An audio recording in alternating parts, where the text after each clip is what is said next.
வணக்கம் மக்களே, இதா ஃபார்ம் இந்தியா சேனலிருந்து இன்றைய பதிவு குண்டுமல்லி இந்த மாதிரி பனிக்காலம் மற்றும் மழைக்காலத்திற்கு என்ன மாதிரி பண்ணால் நமக்கு வந்து ஈல்டு வந்து நல்லா கிடைக்கும், எவ்வளோ நம்ம வருமானம் வந்து ஈட்ட முடியும் அப்படிங்கிறது நம்ம இந்த வீடியோவில் வந்து ரொம்ப தெளிவாக பார்க்க போகிறோம். கொஞ்சம் ஸ்கிப் பண்ணாமல் பாருங்கள், அப்போ தான் வந்து நம்ம சொல்கிற தகவல் வந்து உங்களுக்கு முழுமையாக கிடைக்கும். அது போக வந்து பார்த்திங்கன்னா இந்த பனிக்காலத்தில் வந்து நம்ம வந்து லட்சங்களில் சம்பாதிக்க முடியுமா அப்படின்ட்டு நான் நிறைய தடவை சொல்லியிருக்கேன். நிச்சயமாக முடியுங்க. அது எல்லாமே வந்து பார்த்திங்கன்னா ஒரு சின்ன சின்ன ரகசியம்தான். அந்த ரகசியத்தை ஃபுல்லாக நம்ம இந்த வீடியோவில் உடைக்க போகிறோம். சரிங்களா, வாங்க நம்ம வீடியோக்குள்ளே போகலாம். ஸ்கிப் பண்ணாமல் பாருங்கள். புதுசாக பார்க்குற நண்பர்கள் வந்து கொஞ்சம் சப்ஸ்கிரைப் பண்ணிக்கோங்க, லைக் பண்ணுங்கள், ஷேர் பண்ணுங்கள் நிறைய பேருக்கு. இப்போ இந்த காணொலியில் போயிட்டுருக்க அந்த எல்லா மருந்தும் பாருங்கள், எல்லா மருந்தும் ரொம்ப முக்கியமான மருந்து. ஓகேங்களா, இது எதுவுமே வந்து சொல் பேச்சு கேட்டோ இல்லை வந்து யாராவது சொன்னாங்க அப்படின்லாம் கிடையாதுங்க. இது எல்லாமே நம்ம தோட்டத்தில் அப்படி பண்ணி பார்த்துட்டு சக்ஸஸ் ஃபார்முலா தான். ஃபார் எக்ஸாம்பிள் பார்த்திங்கன்னா இந்த சிஜிந்தா கம்பெனி, இந்த இருக்கிற பெகாசஸில் சிஜிந்தா கம்பெனி, பென்தால் கம்பெனி, அதுக்கப்புறம் வந்து பார்த்திங்கன்னா தைமர் தேசியமு, டால் ஸ்டாரு, மதுரா, அது போக பார்த்தீங்கன்னா டிபிஎஸ்எஃப், அதுக்கப்புறம் ஜெல்லிஃப்ளையில் வந்து தைமத்தேசியம். ஸோ இது உரங்கள்லாம், இந்த மருந்தெல்லாம் வந்து பார்த்திங்கன்னா நம்ம செடிகளில் இருக்கிற நிறையா பிரச்சனை இருக்கும். நம்ம செடிகளில் அந்த செடிகளில் வந்து பார்த்திங்கன்னா என்னென்ன பிரச்சனை இருக்கும், நீல அரும்பு, அதுக்கப்புறம் சிவப்பு அரும்பு, அப்புறம் தோட்டத்தில் வந்து இலை முடக்கு, மொக்குப்புழு, அப்புறம் வந்து இந்த பச்சைப்புழு கொஞ்சம் வரும். இதெல்லாம் வந்து பார்த்திங்கன்னா நம்ம தோட்டத்தை வந்து மொத்தமாக ஆக்குப்பை பண்ணும்போது நம்ம தோட்டத்தில் இருக்கிற அந்த வளர்ச்சியை வந்து மெயினாக பாதிக்கும். பூவை வந்து வரவிடாமல் தடுத்துரும். கொசுலாம் இருக்குதுன்னு வச்சிங்களேன், நம்ம தோட்டத்தில் பூவே வரக்கூடாது. நீங்கள் எவ்வளோ தான் நீங்கள் காஸ்ட்லியான மருந்து கூட அடிங்க, அல்லது நீங்கள் எவ்வளோ தான் ஒஸ்தியான அடி உரம் கூட வாங்கி போடுங்க, வர விடாது உங்களை. அப்போ நம்ம என்ன பண்ணலாம் அப்படின்னு பார்த்தீங்கன்னா, நம்ம கொசு மெயின் வந்து பார்த்திங்கன்னா இப்போ வந்து கோழிப்பெண்ணு முடக்கு, டிபிஎஸ்எஃப், இது பாருங்கள். டிபிஎஸ்எஃப்பில் ஒரு புதுசாக வந்திருக்கு இந்த 3 மருந்தும். நான் ட்ரை பண்ணல, மருந்து இருக்குது புதுசாக. இப்போது நம்ம தோட்டத்தில் வந்து நீங்கள் பாருங்கள், நம்ம தோட்டத்தில் வந்து எல்லாமே பார்த்திங்கன்னா இந்த மருந்து தான். எப்படி சொல்லுவாங்க, எப்படி வந்து நம்ம வந்து தோட்டத்தில் பராமரிப்பு பண்ணணும் அப்படின்றது நான் ஒரு சின்ன எக்ஸாம்பிள் சொல்கிறேன் பாருங்கள். நம்ம ஒரு மருந்து அடிக்கிறோம், உதாரணத்துக்கு தைமத்தேசியம் அடிக்கிறோம், இல்லை கிரேசியா அடிக்கிறோம், இல்லை பேந்தால் அடிக்கிறோம் இல்லைங்களா. இப்போது பேந்தால்களை என்ன, இது கிரேசியாவில் தைமத்தேசியமு, பேந்தால், இதை 3 நம்ம அடிக்கிறோம். ஓகேங்களா. அதுக்கு அடுத்தது வந்து பார்த்திங்கன்னா ஒரு கொஞ்சம் சீப்பான மருந்து மோனோக்ரோட்டோபாஸு, சாப் பவுட்ரு, தைமத்தேசியம் அல்லது ஹிட்செல். இப்போ ஹிட்செல்லில் வந்து பார்த்திங்கன்னா சைபர்த்ரின் இருக்குது, அதுக்கப்புறம் பெர்ஃபானமாஸ் இருக்குது. இது ரெண்டுமே வந்து பார்த்திங்கன்னா நம்ம தோட்டத்தில் இருக்கிற இந்த சிவப்பு கலரில் பூ வரும் பாருங்கள், அதை கண்ட்ரோல் பண்ணோம். கொசு வந்து கண்ட்ரோல் பண்ணும் இந்த மருந்து. அதுக்கு அடுத்தது வந்து பார்த்திங்கன்னா ஆல்ஃபா கார்டு, எக்கலாஸு, அதுக்கப்புறம் ஹிட்செல் ஒரு மருந்து இருக்குது பாருங்கள், அது வாங்கி நம்ம ஹிட்செல் நம்ம ஆல்ரெடி சொல்லியாச்சு. பட்டு ஆல்ஃபா கார்டு, எக்கலாஸு, அசிபிட்டு, இதெல்லாம் வந்து நம்ம ஒரு செட்டை எடுத்து அடிக்கலாம். கிரேசியா, தைமத்தேசியமு, அப்புறம் பேந்தால், இது ஒரு மவுண்டோ எனர்ஜி, இது ஒரு செட்டு. இப்போ நான் மறுபடியும் சொல்கிறேன் பாருங்கள், கொஞ்சம் நோட் பண்ணி வச்சுக்கிங்க. கிரேசியா, தைமத்தேசியமு, மவுண்டோ எனர்ஜி, பேந்தால், இது ஒரு பேட்டர்ன் வச்சுக்கிங்க, ஒரு மருந்து ஒரு வாரம். அதுக்கு அடுத்த வாரம் வந்து பார்த்திங்கன்னா எக்கலாஸு, அசிபீட்டு, ஆல்ஃபா கார்டு கூட வந்து தைமத்தேசியம் சேர்த்துக்கிங்க, இது ஒரு மருந்து. அதுக்கு அடுத்தது பார்த்திங்கன்னா கிரேசியா, வாரியரு, தைமத்தேசியமு, இல்லைன்னா வாரியர் வேணாம், இல்லைன்னா இது சாப் பவுட்ரு, அதுக்கப்புறம் மோனோக்ரோட்டோபாஸு, இது சேர்த்துக்குங்க. இது எல்லாமே மேக்ஸிமம் 1 லிட்டருக்கு 1 கிராம் இல்லை 1 கிராம் இல்லை 1.5 கிராம், இதுக்கு மேலே சேர்த்துக்காதீங்க. ஒரு 10 டேங்க் இருக்குதுன்னா நீங்கள் வந்து ஒரு 10 ml சேர்த்துக்கணும் மேக்ஸிமம். ஏன்னா நிறையா மருந்து நம்ம போடுறோம், 4-5 மருந்து நம்ம காம்பினேஷன் தான் அடிக்கிறோம். அதனால் இது வந்து கொஞ்சம் இது பண்ணுங்கள். கூட நீங்கள் என்ன பண்ணலான்னா, இப்போ நம்ம செடியெலாம் பாருங்கள், இந்த செடியெல்லாம் வளர்ச்சி எப்படி காட்டுதுன்னு கேட்டிங்கன்னா, என்பிகே வந்து நம்ம வந்து ஒரு 25 கிராம் ஒரு டேங்குக்கு சேர்க்குறோம். இந்த பூச்சி மருந்து அடிக்கும்போது ஒரு டேங்குக்கு 25 கிராம் என்பிகே, ஆல் 19, 19 இதில் என்னென்ன இருக்குது, நைட்ரஜன் இருக்குது, பாஸ்பரஸ் இருக்குது, பொட்டாஷ் இருக்குது. கூட சேர்க்குறோமா. இது போக வந்து பார்த்திங்கன்னா உங்களுக்கு ஏற்கனவே சொல்லியிருக்கோம் போரானு ஜிப்ராலிக். ஃபஸ்ட் வீக் வந்து ஆல்நைட்டின் சேர்க்குறேன். செகண்ட் வீக் வந்து ஜிப்ராலிக் போரான் ரெண்டுமே சேர்த்துக்கிறேன். தேர்ட் வீக்கு 3வது வாரம் வந்து நம்ம அடிக்கும்போது பார்த்திங்கன்னா நம்ம கூட வந்து டபுள் அப்படின்னு ஒரு பயோ மருந்து இருக்குது. நான் 4வது வாரம் விப்புல் சேர்த்துக்கிறேன். 5வது வாரம் நைட்ரோபென்சல் சேர்த்துக்கிறேன். இப்போ நம்ம இந்த மருந்தெல்லாம் நம்ம சொல்லும்போது மக்களுக்கு வந்து நம்ம நிறையா கன்ஃபியூஷன் வரும் பாருங்கள். எந்த மருந்து நம்ம அடிக்கிறதுல தப்பே கிடையாதுங்க. அதை மட்டும் முதல்ல இது ஒன்று தெளிவாக புரிஞ்சுக்கணும். நம்ம சொல்லும்போது ஆர்டர் வைஸாக நம்ம சொல்கிறோம். ஆனால் நம்ம அடிக்கிற மருந்து நம்ம சொன்ன எல்லா மருந்தும் நீங்கள் மல்லி தோட்டம் வச்சுருக்கிற எல்லா விவசாயிகிட்ட போய் கேளுங்க. 100க்கு 99.99% இந்த மருந்தெல்லாம் சொல்லுவாங்க. இதுதான் மல்லிக்கு அடிக்கிற மருந்து இப்போது இல்லைங்களா. இப்போது இந்த மல்லிக்கு நம்ம அடிக்கிற இந்த மருந்து போக நம்ம தோட்டத்தில் இன்னும் பாதிப்பு இருக்குது அப்படின்னா நம்ம 2 விஷயம் ஒன்று பார்க்கணும். ஒன்று, நம்ம ஸ்ப்ரே பண்ணும்போது செடியில் எங்கேயாவது படாமல் இருந்திருக்கலாம். அதனால் அந்த மருந்து எந்த இடத்துல படாமல் இருக்குது, நோய் தாக்குதல் இருக்குதுன்னா அடுத்த நாளே நம்ம அந்த மருந்து மறுபடியும் சேம் காம்பினேஷன் மருந்து எடுத்து எங்கெல்லாம் நமக்கு நோய் தாக்குதல் இருக்குது நம்ம ஃபீல் பண்ணுறோமோ அங்கெல்லாம் நம்ம அடிக்கலாம். இது வந்து காஸ்ட் வந்து நீங்கள் ரெடியூஸ் பண்ணுறதுக்காக இது. சப்போஸ் நீங்கள் காஸ்ட்டு பரவாயில்ல அப்படின்னு நீங்கள் ஃபீல் பண்ணிங்க அப்படின்னா மறுபடியும் ஒரு தடவை நீங்கள் அடிக்கலாம். ஏன்னு கேட்டால் நம்ம சைடில் திருவண்ணாமலை மாவட்டத்தில் பார்த்திங்கன்னா நிறையா பேர் வந்து என்ன பண்ணுறாங்க அப்படின்னா 2 நாள் 3 நாள் ஒரு தடவை மருந்து அடிக்கிறாங்க. இப்போ அவங்க ஏன் அந்தமாரி அடிக்கிறாங்க அப்படின்னா அவங்களாம் 1 வருஷம் இல்லை 2 வருஷம் தாண்டின செடியாக இருக்குது அப்படின்றதுனால அவங்க வந்து லட்சங்களில் பணம் சம்பாரித்து அவங்களாம் பழக்கப்பட்டுட்டாங்க. அதனால் அவங்களுக்கு அந்த மருந்து அடித்து பணம் எடுத்துடுறாங்க. இப்போ இந்த புதுசாக தோட்டம் வச்சுருக்கிறவங்க இல்லது இப்போ எங்களை மாதிரி ஒரு 3 ஏக்கர் பரப்பளவில் வச்சுருந்து மற்ற நிறையா தோட்டம் வேறு பயிர் வச்சுருந்து மொத்தமாக கவனிக்கும் போது நம்ம காஸ்ட்டும் கொஞ்சம் கணக்கில் எடுத்துக்க வேண்டிய ஒரு சூழல் ஏற்படுது.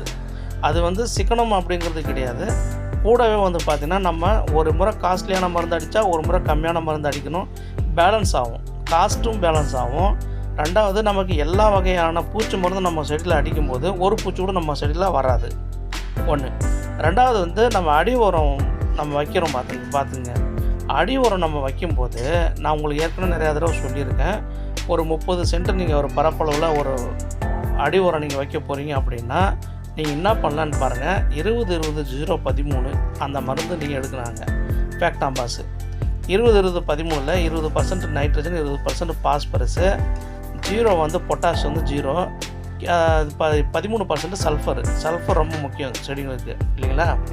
அதுக்கு அடுத்தது வந்து பார்த்திங்கன்னா டிஏபி, டைஅமோனியம் பாஸ்பரஸ் ரொம்ப ரொம்ப முக்கியம். டிஏபி இப்போது 20-20-0-13 ஒரு 15 கிலோ ஒரு 25 கிலோ வாங்கிக்கிங்க. டிஏபி ஒரு 10 கிலோ வாங்கிக்கிங்க. ஓகேங்களா. யூரியா ரொம்பலாம் சேர்க்க வேண்டாம், ஒரு 5 கிலோ சேர்த்தா போதும். இது 3 வரச்சுங்களா. ஒரு பொட்டாஷ் வந்து ஒரு 5 கிலோ வாங்கிக்கிங்க. பொட்டாஷ் ஒரு 5 கிலோ வாங்கிட்டு நீங்கள் அதுக்கப்புறம் குருணை இதில் நிறைய இருக்கும். கால்சியம் அதில் எல்லாமே இருக்குது. கால்சியம், ஜிங்க்கு, மெக்னீசியம், அப்புறம் இந்த மாதிரி நிறையா ஒரு 7-8 வகையான ஒரு ஊட்டச்சத்து மிக்ஸ் பண்ணி ஒரு குருணை வடிவத்தில் போட்டு ஒரு 5 கிலோ பேக் கொடுக்குறாங்க. ஒரு கிலோ 100 ரூபான்னு கிடைக்கும். அது வந்து ஒரு 5 கிலோ வாங்கிக்கிங்க. நான் மறுபடியும் ரிப்பீட் பண்ணுறேன் பாருங்கள். ஃபேக்டாம்பாஸ் 20-20-0-13 25 கிலோ, டிஏபி வந்து ஒரு 10 கிலோ, யூரியா 5 கிலோ, பொட்டாஷ் ஒரு 5 கிலோ, குருணை ஒரு 5 கிலோ. இதை வாங்கி நல்லா எல்லாத்தையும் மிக்ஸ் பண்ணுங்கள். மிக்ஸ் பண்ணும்போது யூரியாவோட மிக்ஸ் பண்ணுறீங்க இல்லைங்களா. மிக்ஸ் பண்ணி உரத்தை வந்து வைக்கக்கூடாது. வச்சிங்கன்னா தண்ணி விட்ரும். அதனால் ஒரே நாளில் 30 சென்ட் இது எல்லாமே கொண்டு போய் நீங்கள் போட போகிறீங்க. கிட்டத்தட்ட 25 + ஒரு 10 35, அப்புறம் யூரியா அது பொட்டாஷ் ஒரு 10 45 ப்ளஸ் குருணை 1 50 கிலோ. தாராளமாக வந்து 50 கிலோ ஒரு 30 சென்ட்டுக்கு போதுமானது இல்லைங்களா. இல்லைன்னா 20-20-0-13 ஒரு மூட்டையாக வாங்கிக்கிங்க. இன்னும் நல்லாயிருக்கும், ரிசல்ட் வந்து பெஸ்ட்டாக இருக்கும். அப்படியும் இல்லைன்னா 20-20-0-13 நீங்கள் வாங்குறீங்கன்னா 25 கிலோ. NPK ஆல்-19 வந்து பார்த்திங்கன்னா அது ஒரு 5 கிலோ இல்லை ஒரு 10 கிலோ வாங்கிக்கிங்க. எல்லாமே இது வந்து காஸ்ட்டு தாங்க.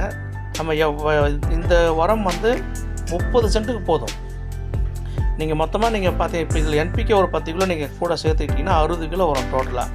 இந்த 60 கிலோ எடுத்துட்டிங்கன்னா ஒரு 30 சென்ட்டில் ஒரு தோராயமாக ஒரு 700 குழி இருக்கும். ஓகேங்களா? 700 குழின்னும் போது நீங்கள் எவ்வளோ வரும், இப்போ நம்ம அடி உரம் எவ்வளோ போடுற ஒரு சூழல் வரும், நமக்கு 10 கிராம் தான் வரும். 10 கிராம் × 700 நீங்கள் போட்டிங்கன்னா 70 கிலோ வந்துடும் உங்களுக்கு தோராயமாக. அப்போது நம்ம வந்து பார்த்திங்கன்னா ஒரு 10 செடி நீங்கள் ஒரு 10 கிராம் போட்டாலே வந்து 1 கிலோ வந்துடுது.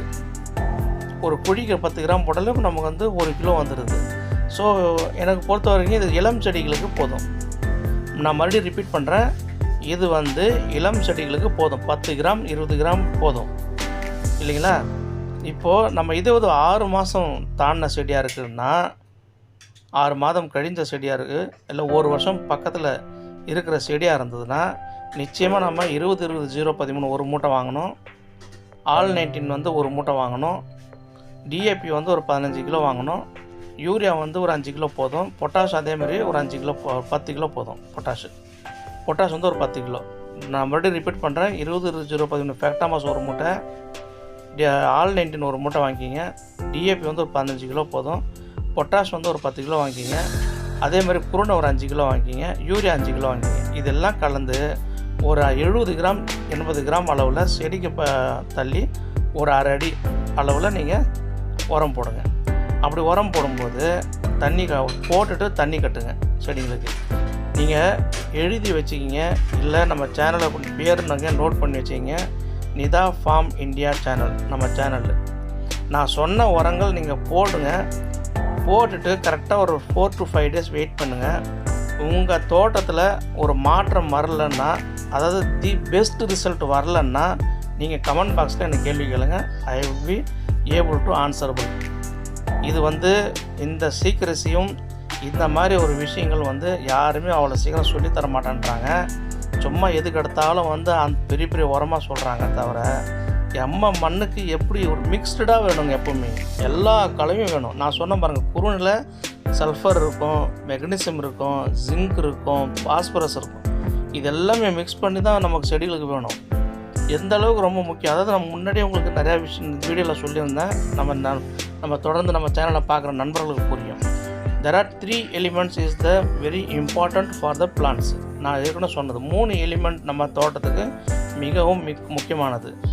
The first one is nitrogen, second is the phosphorus and third is potash.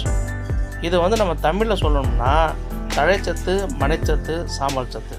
ஓகேங்களா? த நெக்ஸ்ட் வந்து இது வந்து பிரைமரி கண்டென்ட் எலிமெண்ட்ஸ். இந்த செகண்டரி எலிமெண்ட்ஸ் எப்பயும் ஒன்று இருக்கும் பார்த்துங்க. அது என்னென்ன வரும்னா மெக்னீசியம் வரணும், கால்சியம் வரணும், சல்ஃபர் வரணும். இது எல்லா உரமும் மிக்ஸ் பண்ணி நீங்கள் போட்டால் தான் மல்லி செடி படரும், மல்லி செடி வளரும், மல்லி செடி ஈல்டு கொடுக்கும். இதில் எதுவுமே நீங்கள் பண்ணலை, ஏதாவது ஒரு உரம் மட்டும் வாங்கி போட்டுட்டு இருந்தீங்கன்னா செடி ஓரளவுக்கு வளரும், ஓரளவுக்கு பூ கொடுக்கும், அந்த தன்மைக்கு அதே மாதிரி கொடுக்கும். நம்ம சொல்கிற இந்த லட்சங்கள் வருமானம், 5 லட்சம் 10 லட்சம் வருமானம் எடுக்க முடியும் அப்படிங்கிற சொல்கிறோம்னா அந்த கான்செப்ட்டு நமக்கு வந்து வராது. ஏன்னா எந்த உரக்கடையில் போய் நீங்கள் போய் கேட்டு பாருங்களேன், உங்களுக்கு வந்து டைவர்ட் தான் பண்ணுவாங்க. உங்களோட டைவர்ட் தான். இப்போ All-19 போடலாம், All-16 போடலாம், எதுவுமே போடலாம். All-19 All-16ஓட better.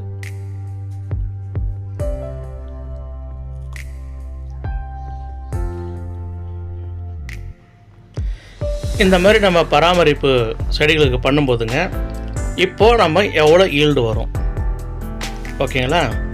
அது 2 விதமாக ஈல்டு இருக்கும். ஒன்று சீசன், இன்னொன்று அன்சீசன். சீசன் வந்து என்னன்னு கேளுங்க.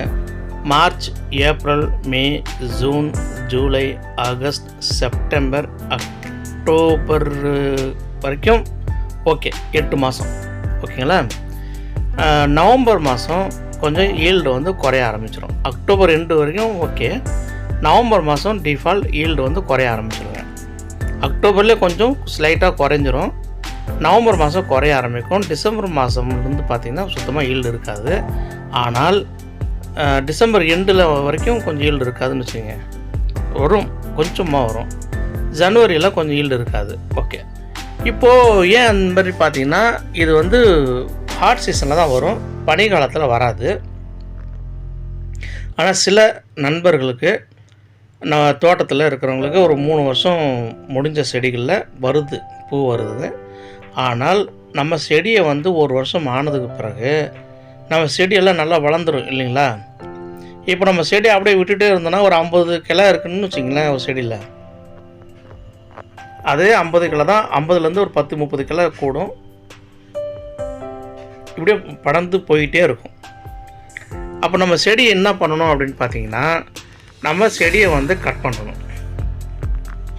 அழகாக நம்ம கார்டனில் கட் பண்ணுற மாதிரி மேலே இருந்து நம்ம செடியை வந்து ஒரு 1/2 அடி 3 அடி பிடிச்சி நம்ம செடியை கட் பண்ணோம். சில நண்பர்கள் வந்து அடியிலேருந்து ஒரு 1/2 அடி விட்டு கட் பண்ணுறாங்க. சில நண்பர்கள் வந்து கீழே தரையிலேருந்து நம்ம முழங்கால் அளவில் ஒரு 2 அடி விட்டு கட் பண்ணுறாங்க. பட் நான் வந்து எப்படி கட் பண்ணலாம் இந்த வருஷம் இருக்கேன் அப்படின்னா, நம்ம செடி இப்போ பார்க்குறீங்களா, இந்த மேலே இருந்து அப்படியே நம்ம வந்து நம்ம தோட்டத்தில் எப்படி மேலேருந்து ஒரு 1/2 அடி அப்படியே அந்த அளவில் பிடிச்சி மொத்தமாக வந்து கட் பண்ணிடலாம். ஒரு மிஷின் வச்சு நம்ம கட் பண்ணிடணுன்றது என்னுடைய ஒரு தாட் ப்ராசஸ். இது எப்போ பண்ணணும்னு கேட்டிங்கன்னா, ஜனவரி மாதம் ஃபஸ்ட் வீக் தான் பண்ணணும்.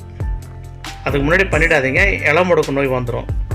இந்த மாதிரி நம்ம பராமரிப்பு பண்ணும்போது ஒரு 30 சென்ட்டில் நம்ம தோராயமாக அப்ராக்சிமேட்டாக நம்ம ஒரு மாதத்திற்கு நான் சொல்கிறேன், ஓகேங்களா, ஒரு மாதத்திற்கு நம்ம எப்படியா இருந்தாலும் ஒரு 300லேருந்து ஒரு 400 கிலோ பூ வந்து அறுவடை ஆகிடும். ஒரு நாளைக்கு 30 கிலோ பூ வரணும், இல்லைன்னா 20 கிலோ பூ வரணும். 20 கிலோ ஒரு 10 நாள் நம்ம பூ வருதுன்னு வச்சிங்களேன், இல்லை ஒரு 15 நாள் பூ வருதுன்னு வச்சிங்களேன். ஸோ நமக்கு எவ்வளோ வரும் அப்படின்னா கிட்டத்தட்ட ஒரு 300 கிலோ பூ வரும். 300 கிலோ பூ வந்ததுக்கப்புறமா பூ வந்து ட்ராப் ஆகும், இல்லை பூ வராது, மறுபடியும் துளிர் எடுக்கணும், மறுபடியும் துளிர் வச்சு அதுக்கப்புறம் அரும்பு வச்சு அப்புறம் பூ வரணும். அது வந்து ஒரு 15 நாள் ப்ராசஸ், சம்டைம் 20 நாள் கூட அந்த ப்ராசஸ் போயிடும். இப்போ நம்ம தோராயமாக ஒரு மாதத்திற்கு ஒரு 300 கிலோ பூ வருது அப்படின்னா ஃபுல் மந்த்துக்கு நமக்கு வந்து ஒரு 300 ரூபாய் போகுதுன்னு வச்சுங்க. ஆவரேஜாக 90,000, 1 லட்சம், 30 சென்ட்லேருந்து 1 லட்சம். குறைஞ்சபட்சம் நம்ம எவ்வளோ ஈல்டு இது ப்ரொடக்ஷன் பணம் வரும்னு கேட்டிங்கன்னா, குறையாமல் 70,000 1 லட்சம் வரும் இல்லைங்களா. இப்போது இந்த 30 சென்ட்டு நம்ம வீட்டில் இருக்கிற ஒரு 2 பேரோ 3 பேரோ இருந்தால் போதுமானது. நம்ம பூ வந்து அறுவடை பண்ணிடலாம். இப்போ இந்த அறுவடை பண்ணும்போது ஒரு ஆளுக்கு 5 கிலோ 3 கிலோ அளவு பறிக்கலாம். இதே நம்ம வந்து வெளியிலேருந்து ஆளுங்க எடுக்கிறோம் அப்படின்னா ஒரு ஆளுக்கு வந்து நம்ம சைடில் திருவண்ணாமலை மாவட்டம் வந்து ஒரு ஆளுக்கு 150 ரூபா 3 மணி நேரம் கரெக்டாக வருவாங்க. நம்ம தோட்டத்தில் பூ அறுவடை பண்ண வருவாங்க. 7 மணிக்கு வருவாங்க, காலையில் 10 மணிக்கெலாம் ஏற கட்டுருவாங்க. அந்த 3 மணி நேரத்தில் வந்து பூ வந்து பறிப்பாங்க, வேகமாக தான் பண்ணுவாங்க, எந்த குறையும் சொல்ல முடியாது. சிலர் வந்து எபிலிட்டி நல்லா இருக்குது அப்படின்னா அவங்க 2 கிலோ 3 கிலோ பறிப்பாங்க. சில பேருக்கு வந்து முடியல அப்படின்னும் போது கொஞ்சம் கம்மியாக தான் பறித்து தராங்க. பட் இருந்தாலும் நம்ம பூ அதிகமாக இருக்குது அப்படி தோட்டத்தில் அப்படின்னு சூழல் வரும்போது நம்ம அவங்க வந்து அப்படியே டபுள் ஷிஃப்டாக பண்ணிவிடுவோம். அதாவது 7 to 10 ஒரு ஷிஃப்ட்டும், 10 to 1 வந்து இன்னும் 2வது ஷிஃப்ட்டும் பண்ணிவிடுவோம். 300 ரூபா கொடுத்துருவோம் அவங்களுக்கு. அவங்களுக்கு பூ வந்து அறுவடை பண்ணி கொடுத்துருவாங்க நமக்கு. ஸோ இந்த மாதிரி தான் நம்ம தோட்டத்தில் பராமரிப்பு பண்ணுறோம். 30 சென்ட்டு 1 லட்சம் அப்படிங்கிறது சாதாரணமாக சம்பாதிக்கலாங்க. நம்ம சொல்கிற அந்த உரம் போடுற, அதாவது ஃபெர்டிலைசர் மேனேஜ்மெண்ட்டுன்னுவாங்க, அதை நம்ம ப்ராப்பராக மெயின் வந்து நான் சொல்கிறேன் பாருங்கள், மேலே இருக்கிற ஸ்ப்ரேவும் கீழே இருக்கிற கிரவுண்ட் ஃபெர்டிலைசர் த ப்ரைமரி நம்ம பண்ணி ஆகணும். அதுக்கு வந்து சப்ஸ்டியூட்டாக என்னன்னு பார்த்தீங்கன்னா நம்ம கலை நிர்வாகம் ரொம்ப ரொம்ப முக்கியம். நீர் நிர்வாகம். இப்போ மழை இருக்குது பரவாயில்ல, மழை இல்லாதப்போ தண்ணி கம்பல்சரியாக நல்லா தண்ணியாக வேணும். இல்லை எல்லாமே வந்து நம்ம ஈல்டு ஏன்னா மழை அந்த சீசன் வந்து பார்த்திங்கன்னா பூத்து குலுங்கும் அந்த சமயத்தில். அப்படி இருக்கும் தோட்டம் துறவுலாம் நமக்கு பூ அந்தளவுக்கு பூ வரும். நம்ம இந்த மார்ச் மாதம்லாம் வந்து பார்த்திங்கன்னா ரேட்டு வந்து 300 ரூபாய் 200 ரூபாய் கீழே குறையிறது இல்லைங்க. நிறைய நண்பர்கள் கேட்டிருந்தீங்க. மேக்ஸிமம் 180 200 கீழே குறையிறது கிடையாது. அது கூடவே வந்து பார்த்திங்கன்னா அந்த சமயத்தில் வந்து நமக்கு ஃப்ளவர்ஸ் வந்து நிறையா வரும். அதை முகூர்த்த நாளில் மாட்டுச்சுன்னா இன்னும் சிறப்பாக இருக்கும். சரிங்களா? சரி, 30 சென்ட்டு 1 லட்சம் சம்பாதிக்க முடியும். இது உறுதியான தகவலுங்க. நம்ம சேனல் புதுசாக பார்க்குற நம்ம நண்பர்கள் தோழர்கள் அனைவரும் நம்ம சேனலை நம்ம வந்து ரிக்வெஸ்ட் பண்ணுறது, சப்ஸ்கிரைப் பண்ணுங்கள், லைக் பண்ணுங்கள், ஷேர் பண்ணுங்கள். நிறைய பேர் நம்ம விவசாய மக்கள் நிறைய பேருக்கு நம்ம சேனலை கொண்டு போயிட்டு அவங்களும் வந்து ஷேர் பண்ணுங்கள். நன்றி. Thank you so much. Please subscribe to my சேனலுங்க. நன்றி.